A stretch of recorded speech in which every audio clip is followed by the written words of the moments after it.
Selamat datang di Berita dan Cerita China dengan Jason, podcast untuk masyarakat Indonesia untuk mengenal lebih jauh tentang China, tetangga dekat dan sahabat.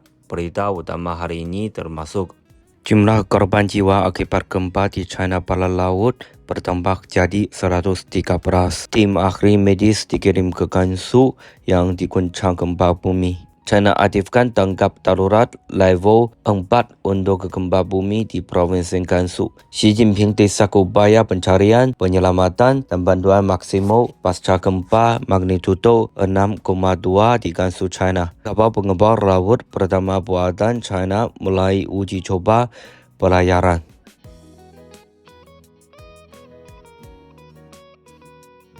Jumlah korban jiwa akibat gempa di China Barat Laut bertambah jadi 113. Gempa bermagnitudo 6,2 yang mengguncang sebuah wilayah etnis di Provinsi Gansu, China Barat Laut pada Senin tengah malam waktu setempat telah menewaskan 113 orang di Gansu dan Provinsi Qinghai yang lokasinya berdekatan. Menurut Pusat Jaringan Gempa Bumi China Earthquake Network Center, gempa itu terjadi pada Senin pukul 23.59 waktu setempat dan memiliki kedalaman fokus 10 km. Pusat gempa itu berlokasi di Liukou yang berjarak sekitar 8 km dari pusat wilayah di Prefektur Otonom Etnis Hui Linxia di Gansu. Sejumlah saksi mata mengatakan bahwa gempa telah menyebabkan kerusakan pada rumah, jalanan, dan infrastruktur lainnya. Beberapa desa juga mengalami pemadaman listrik dan gangguan air. Menurut otoritas meteorologi setempat, suhu terendah harian di Jishishan dilaporkan mencapai minus 10 derajat Celcius pada Selasa. Departemen Pemadam Kebakaran dan Penyelamatan provinsi itu telah mengerahkan 580 petugas penyelamat yang didukung oleh 88 kendaraan pemadam kebakaran, 12 ekor anjing pencarian dan penyelamatan, serta lebih dari 10.000 set peralatan ke area bencana.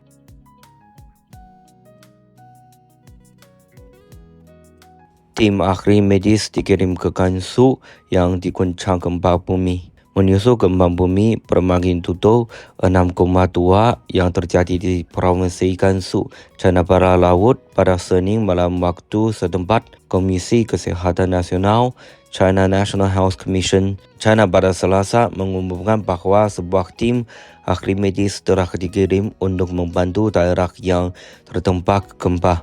Selain itu, komisi tersebut telah mengordinasikan tim medis darurat dari berbagai daerah termasuk Sichuan, Shanxi, dan Ningxia untuk berkontribusi terhadap upaya penyelamatan di Gansu dan provinsi tetangganya Qinghai. Menurut komisi tersebut, tepat setelah gempa bumi, Komisi Kesehatan Provinsi Gansu mengirimkan kendaraan yang meliputi 33 ambulans dan sebuah tim yang terdiri dari 173 tenaga kesehatan ke daerah-daerah yang dilanda gempa untuk merawat dan memindahkan para korban yang terluka. Qinghai mengirimkan 68 ambulans dan lebih dari 40 tenaga ahli ke daerah-daerah yang terdampak gempa di provinsi tersebut.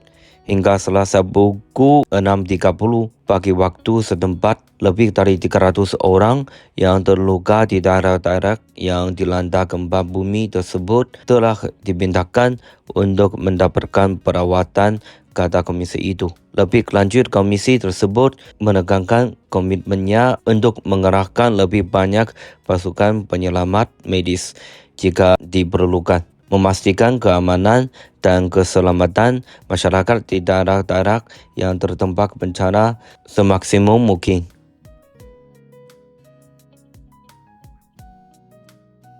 China aktifkan tanggap darurat level 4 untuk gempa bumi di Provinsi Gansu.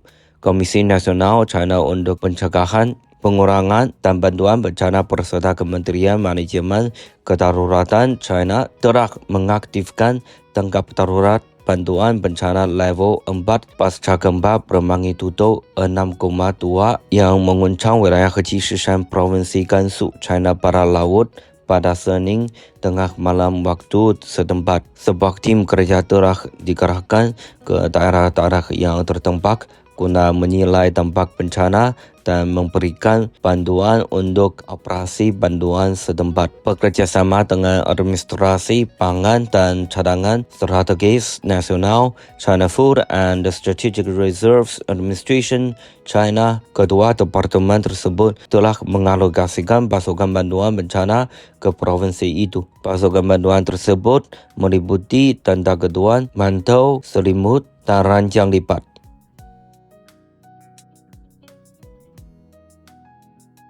Xi Jinping desak upaya pencarian, penyelamatan, dan bantuan maksimum pasca gempa magnitudo 6,2 di Gansu, China. Presiden China Xi Jinping mendesak upaya pencarian dan penyelamatan maksimum serta penanganan yang tepat bagi masyarakat yang terdampak guna memastikan keselamatan jiwa dan harta benda warga setelah gempa bumi bermagnitudo 6,2 mengguncang wilayah Jishishan di Provinsi Gansu, China Barat Laut pada Senin tengah malam. Xi menyuruhkan pemerintah setempat untuk menyelamatkan dan merawat orang-orang yang terluka secara tepat waktu guna meminimalkan korban jiwa serta memantau dengan cermat situasi gempa bumi dan perubahan cuaca demi mencegah bencana susulan. Presiden China itu juga mendesak alokasi pasukan bantuan ke daerah-daerah yang terdampak sesegera mungkin, perbaikan infrastruktur yang rusak seperti infrastruktur kelistrikan, komunikasi, transportasi, dan pemanas, serta akomodasi yang layak bagi masyarakat yang terdampak demi menjamin kebutuhan hidup dasar mereka.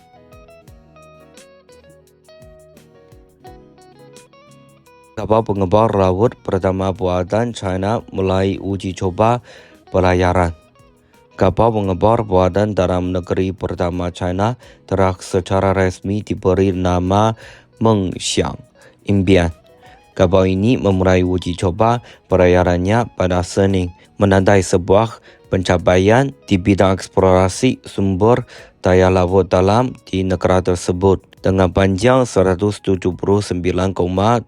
meter dan lebar 32,8 meter, kapal itu mampu menempuh jarak 15.000 mil laut atau 27.780 km dan bertahan selama 120 hari tanpa kembali ke pelabuhan. Kapal tersebut dengan stabilitas dan kekuatan struktural yang tinggi dapat beroperasi di wilayah navigasi tak terbatas di seluruh dunia dan melakukan pengembaraan sedalam 11.000 meter di laut. Memiliki kapasitas pengembaraan kelautan yang terdepan di dunia, Mengxiang akan menembus kerak bumi hingga ke lapisan atas mantel bumi, berkontribusi terhadap eksplorasi dan eksploitasi sumber daya energi kelautan, keamanan energi nasional, dan pembangunan pembangkit listrik maritim. Menurut beberapa sumber, lapisan mantel itu